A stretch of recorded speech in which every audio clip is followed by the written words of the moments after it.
वह होली का दिन था जब सवेरे नितिन ने सुजाता से कहा था, माँ मैं अनु के घर जा रहा हूँ आज और अभी। क्या तुम्हारा अभी जाना ठीक रहेगा? सुजाता ने नितिन से पूछा। हाँ माँ, अभी होली का उद्दंग शुरू नहीं हुआ, अभी रास्ते में परेशानी नहीं होगी, नितिन ने एक पुरानी कमीज पहनते हुए कहा। लेकिन आज त्योहार है बेटा। सुजाता यह सोचकर घबरा उठी थी कि अगर नितिन चला जाएगा तो उसके सिवा इस घर में कौन बचेगा। सूना घर उसे काटने को दौड़ेगा। कैसे झेल सकेगी वह इस सूनेपन को? घर बाहर की दुनिया होली की उत्साह भरे कोलाहल में डूबी रहेगी, मगर घर के भीतर शमशान का सन्नाटा छाया रहेगा। नहीं नहीं, उससे यह सब सहन नहीं होगा। सुजाता ने घबराकर नितिन को एक बार फिर रोकने का प्रयास किया। बेटा, अन्नू तो अपने मायके में होली मनाना चाहती थी, इसलिए मैंने उसे नहीं रोका। लेकिन अब तू भी उसके पास चला जाएगा तो तेरी यह बूढ़ी माँ यहाँ अकेली रह जाएगी। अगर तू रुक सके तो। नहीं माँ, अन्नू का फ़ोन आया था, वह चाहती है कि मैं उसके साथ उसके मायके में होली मनाऊं।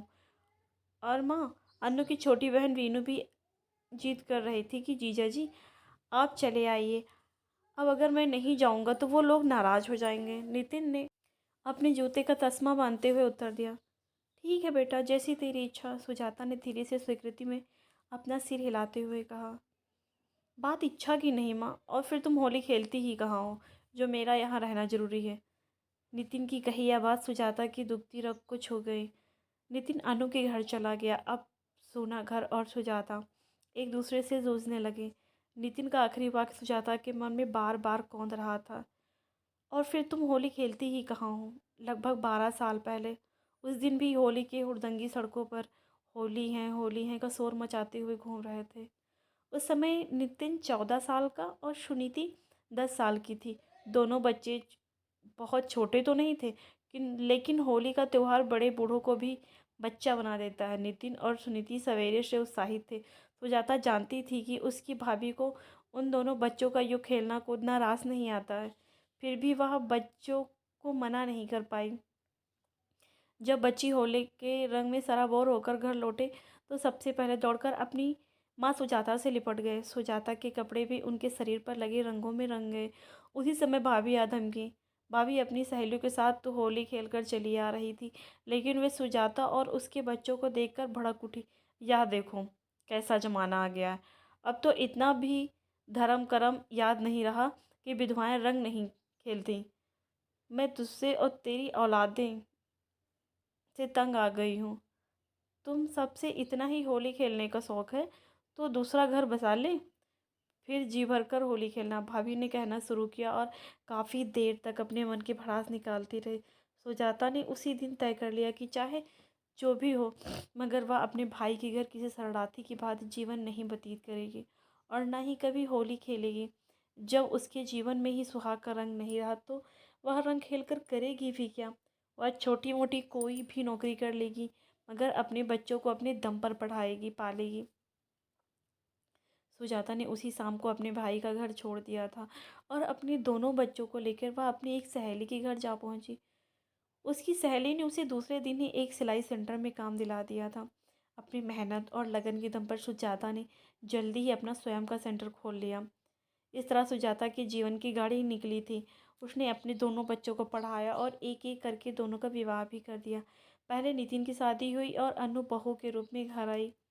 उसके बाद सुनीति की शादी हुई।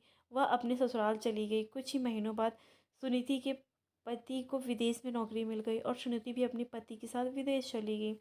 सुजाता के लिए ले देकर नितिन और अन्नू का ही सहारा बचा था, लेकिन अन्नू को सुजाता का सादा जीवन बिल्कुल रास नहीं आया। ऊपर से तो वह कुछ कहती नहीं है, लेकिन भीतर ही भीतर नितिन को भड़काती रहती है। वह अपनी माँ से अलग रहने लगे। सुजाता सब कुछ देखती समझती हुई भी मौन रह जाती। कहे भी तो क्या? अपने भाई का घर छोड़ने के साथ ही मानो वह जीवन के रंगों को भी छोड़ आई। अब उसे कोई भी रंग नहीं भाता।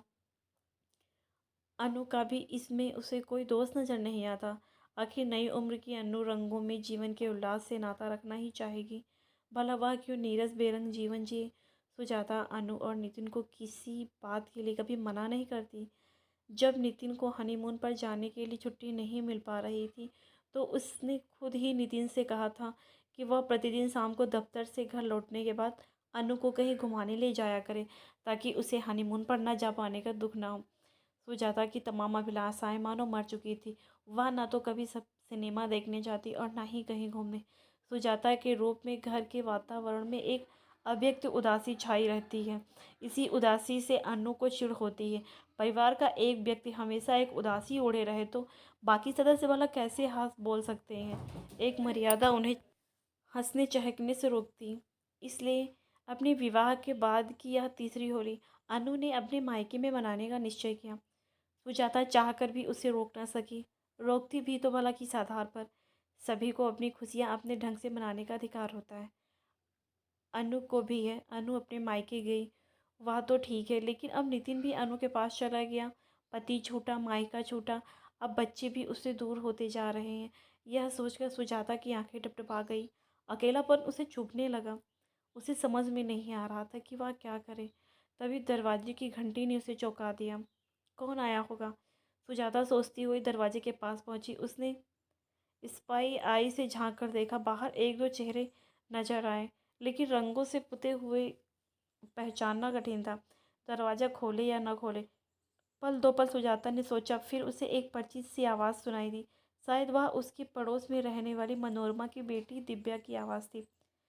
सुजाता ने दरवाज़ा खोल दिया। दरवाज़ा खुलते ही 7-8 लड़के लड़कियां भीतर चले। होली मुबारक हो आंटी, वे समीर स्वर में बोल उठे। उनमें से एक लड़के ने आगे बढ़कर सुजाता के माथे पर गुलाल लगाया और झुककर पैर छू लिया। उसके बाद एक लड़की आगे आई। उसने सुजाता के माथे पर गुलाल लगाते लगाते गालों को भी रंग दिया। चंद ही पलों में वहाँ का दृश्य बदल गया। वे सारे लड़के लड़कियां सुजाता को खींचकर बाहर ले आए और उसके साथ होली खेलने लगे। पहले तो सुजाता ने झिझकते हुए कहा, नहीं नहीं, रंग मत लगाओ, मैं विधवा हूँ। ओह आंटी, आप भी कैसी दकियानूसी बातें करती हैं। दिव्या ने सुजाता को झिड़क दिया और बाकी लड़कियां उसे रंग लगाने लगी। सुजाता भी अपने आप को रोक नहीं सकी। वह भी उन चेहरों पर रंग लगाने लगी। होली के रंगों ने उसके भीतर घिरे हुए अंधेरे को मानो साफ कर दिया। वह अपने भीतर हल्कापन महसूस करने लगी। अचानक उसे झटका सा लगा। वह अवाक सी खड़ी रह गई। नितिन और अनु उसके सामने खड़े थे। अब क्या अनु भी कहेगी कि विधवाएं रंग नहीं खेलती? तभी नितिन और अनु ने आगे बढ़कर उसके पैर छुए। मुझे क्षमा कर दीजिए माँ, जो काम इन लोगों ने किया वह मुझे करना चाहिए था, मगर मैं आपके अकेलेपन को समझ नहीं सकी। हर इंसान के भीतर उत्साह के स्रोत पाए जाते हैं, या तो परिस्थितियाँ हैं जो उन्हें दबाए रहती हैं। मैं आपकी परिस्थितियों को समझ नहीं पाई और आपकी उत्साहहीन मानती रही, जबकि आपके भीतर उत्साह जगाना तो हमारा कर्तव्य है ना। अनु ने सुजाता से कहा, हाँ माँ, आज मुझे भी अपनी गलती का एहसास हुआ और इसलिए हम दोनों लौट आए। मैंने आपको हमेशा ताना मारा कि आप होली नहीं खेलती, मगर मैंने भी तो आपके साथ कभी होली नहीं खेली। अब तक होली के रंग भले ही आपसे दूर थे, लेकिन अब ये आपसे दूर नहीं रहेंगे। यह कहते हुए नितिन ने ढेर सारा गुलाल माँ के सिर में डाल दिया। गलती मेरी भी है, मुझे भी किसी बात को यूँ पकड़ कर नहीं बैठ जाना चाहिए था। भाभी ने जो भी कहा वह उनका अपना विचार था। उनके विचारों को आत्मसम्मान का प्रश्न बनाकर मुझे भी जीवन के रंगों से यूँ मुंह नहीं मोड़ना चाहिए था। कम से कम तुम बच्चों की खुशियों को ध्यान में रखते हुए तो हरगिज़ नहीं। सुजाता ने भी मुट्ठी भर गुलाल अनु के चेहरे पर मल लिया। अनु खुशी से खिलखिलाकर हंस पड़ी। होली के स्वर से सारा वातावरण गूंज उठा। सुजाता के जीवन में खुशियाँ एक बार फिर झूम उठी। दोस्तों, आपको ये हमारी कहानी कैसी लगी प्लीज़ हमें कमेंट बॉक्स में बताएं। धन्यवाद दोस्तों।